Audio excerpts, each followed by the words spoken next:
الخير يلي Je reprends que nous retardons au sujet de quoi. اسمعوا المناصح وافلحوا بالنصايح كم من عالم عاشت وراحت جريحة من كثر قوله في اللوحة ترى العمر رايح. Bismillah ar-Rahman ar-Rahim.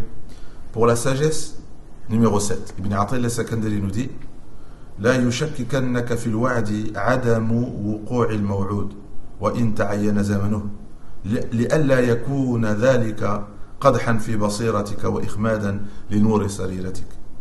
Surtout, que ne te conduise pas à douter de la promesse, le fait que ce qui t'a été promis ne se réalise pas, quand bien même le temps de sa réalisation serait venu, afin que cela n'entraîne pas une érosion dans ta clairvoyance, une érosion de ta clairvoyance, et que cela n'éteigne pas ta lumière dans le repli secret de ton cœur.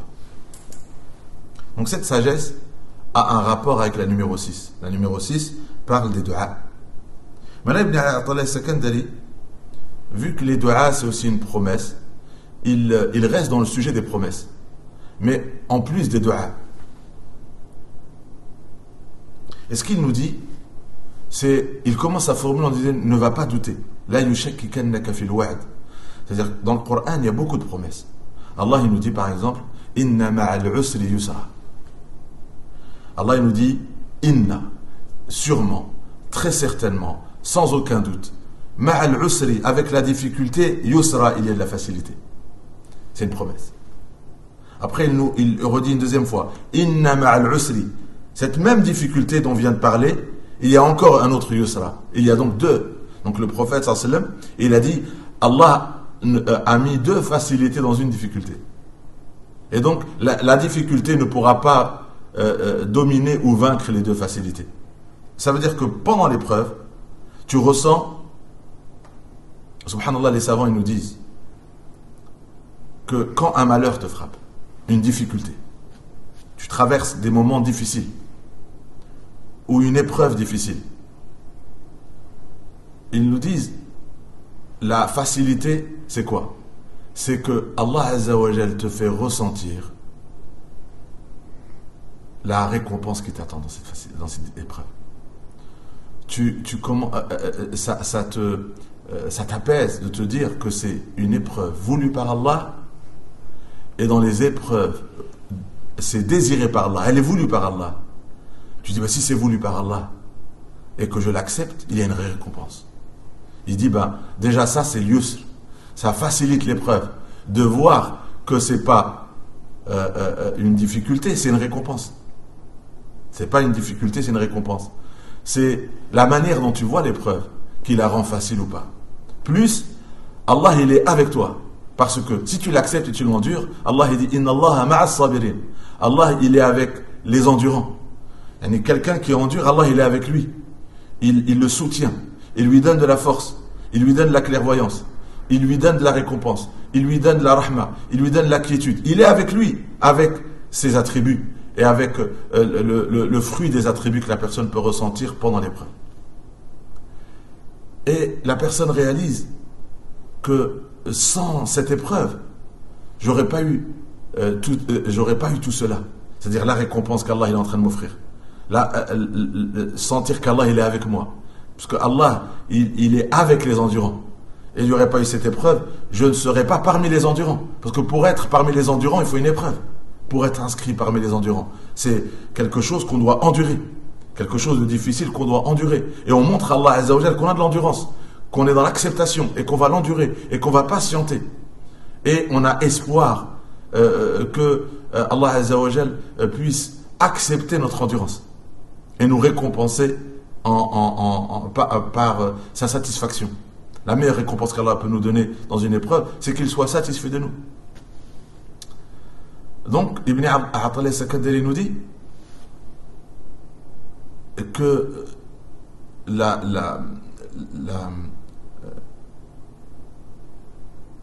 yushakkikannaka fil wa'd, dans la promesse, qu'est-ce qui peut engendrer le doute? C'est de voir que voilà, la première partie elle est là et la deuxième partie je la vois pas. Allah il me dit il nous dit l'yusr, il dit il y aura de la facilité, je vois pas la facilité. Alors que c'est un problème de clairvoyance. Elle est là, la facilité. Elle est déjà là, la facilité. Et l'autre facilité, c'est l'arrêt de l'épreuve, bien sûr. Mais pour toi, donc l'épreuve, elle dure assez longtemps, elle est censée s'arrêter, donc cette promesse de qu'il y a dans la difficulté de la facilité, je ne la vois pas. Un autre exemple. Allah Azza wa Jalla nous dit « In tansurullah yansurkum » Si vous apportenez votre soutien à la religion d'Allah, Allah vous apportera son soutien. Yansurkum, c'est-à-dire si toi tu aides la religion d'Allah, comment aider la religion? Comment tu peux aider la religion? La religion, c'est quoi? C'est la prière. Aider la religion du fait qu'elle disparaisse, c'est en la ressuscitant au quotidien. Quelqu'un qui prie, il a aidé la religion, il a aidé la prière à ne pas disparaître. La prière, elle est encore là, l'aumône, elle est encore là, le jeûne, il est encore là, la patience, elle est encore là, le bon comportement, il est encore là, la bonne parole, elle est encore là, la lecture du Coran, elle est encore là, l'enseignement du Coran, il est encore là, le comportement prophétique, il n'a pas disparu, il est encore là. Et donc toute personne qui porte cette vérité et qui la supporte malgré les épreuves, mais qui la porte, qui l'illustre, qui l'incarne, eh ben il aide la religion. Il aide cette lumière à continuer à rayonner et à témoigner de sa beauté et de sa véracité. Donc, lui, il aide. Mais la promesse, c'est quoi? Le maw'oud, c'est yansurkum. Et lui, il ressent, il commence à douter, parce qu'il dit, moi, j'apporte de l'aide, je fais, mais la promesse qu'Allah va m'aider, moi, je remarque pas l'aide d'Allah Azza wa Jalla dans mon quotidien. Je regarde autour de moi, les choses ne changent pas. Là où j'ai besoin de l'aide d'Allah, où je demande l'aide d'Allah, eh ben, la chose ne se réalise pas. Et du coup, il se met à douter. Et du coup, la personne se met à douter. Parce qu'il dit, Allah il dit dans la difficulté et la facilité. Ben, la difficulté, elle est encore là, j'ai pas vu de facilité. Allah il dit, si on aide sa religion, il va à son tour nous aider. Et moi, ben, j'essaie de soutenir au mieux la religion, en la pratiquant, en la partageant. Mais moi, de l'autre côté, ben moi, je ne vois pas l'aide d'Allah. Et la personne, elle commence du coup à parler avec elle-même et commencer à douter parce qu'elle ne voit pas ce décret, cette promesse visible devant lui. Et voilà ce que Ibn Attallah al-Sakandari nous dit, parce que cela va éteindre ta clairvoyance. La clairvoyance, c'est quoi? C'est voir les choses dans la réalité. C'est que si on regarde dans la vie du prophète, il a promis beaucoup de choses qu'il n'a pas vues dans son vivant. Le prophète lui-même, il a annoncé aux compagnons des choses que les sahaba ont vues de leurs yeux, mais que beaucoup d'autres qui avaient entendu cette promesse n'ont pas vécu assez longtemps pour voir ces promesses se réaliser. Le prophète lui-même, quand il a parlé du Yémen, quand il a parlé de la Perse, quand il a parlé de l'Aqsa, de Masjid al-Aqsa, c'est les compagnons qui ont vécu ces choses-là. Lui, il n'était pas là, mais il les a promis, il les a annoncés. Il était dans Ghazwat al-Ahzab, quand il y avait les coalisés autour de Médina et que le prophète leur parlait de ces promesses-là, des gens doutaient, disaient mais comment on n'arrive même pas à sortir en dehors de la ville de Médine? Il nous parle du Yémen, il nous parle de la Perse, il nous parle de Jérusalem, alors qu'on n'arrive même pas à sortir de Médine, de la ville de Médine. Et subhanallah, le doute,